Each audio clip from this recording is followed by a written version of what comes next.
So I'm going to try and convert you to be a conservative right here by basically saying that government is a secondary priority when it comes to creating better communities. That when it comes to ensuring communities are safer and smarter and better, most of that can be done through conversations between individuals who don't feel like the government is trying to force a particular perspective or trying to get into anybody's pocket or force anything from above. The minute one side uses force, things get really ugly. I think one of the reasons that we've seen such polarization in our politics is because people on both sides of the aisle expect government to solve all of their problems. So if there's a hurricane, the Washington Post says it's Trump's fault. And if the economy does great, the right says that's Trump's benefit. And it feels to me like none of this is real. The reality is most of the relationships we have with other folks are relationships we do have one-on-one or in the context of a community that we share together. And that doesn't require necessarily legislative input or guys with guns coming to your front door and trying to force you to do things. Sure. Well, I'm going to offer you my 2 cents. Sure, I know by please. the end of this, you're going to be a staunch liberal. Okay, let's make it happen. You're going to change this to a rightist tears mug. By the way, I'm very thirsty right now. My lips are very dry, but I can't drink out of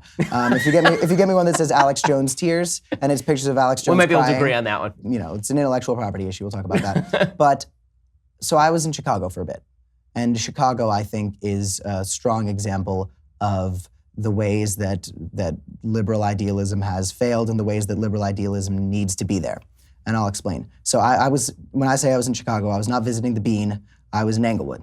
I was in one of the most violent neighborhoods in the country, and I was there with a lot of young people who live in Chicago and who have lost family members. Almost every friend I have in Chicago has directly lost at least one family member to gun violence. Or as somebody who disagrees with me, Violence utilizing a gun, yes. Yes. And I saw some interesting things. I saw the negative results of gentrification, which I believe can sometimes be positive and sometimes be very negative. And I also saw the need for opportunity.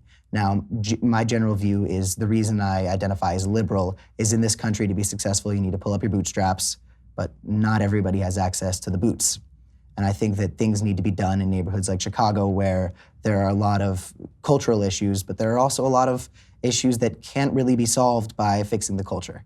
There are people in neighborhoods there that have been pushed out of other neighborhoods. The South and West Side have very little access to healthy food. I know a friend who has to walk almost 6 miles every day to get food that is very often either expired or very unhealthy, and that leads to a lot of obesity, which limits certain job opportunities. I've seen a lot of people who are on welfare and abuse it, and a lot of people who are on welfare and can't get a job. I think that there are certain things that can be done to have the government aid these people, and I think there are certain ways that government aid has failed these people. So it's really something that I need to take an econ class or a finance class or any of those to really fully understand. But through my eyes, the government, as long as we are such a strong country, as long as we are a country that should really be serving as a beacon for the rest of the world, not just morally, but really in every sense, I think that there are things we can do to help people out.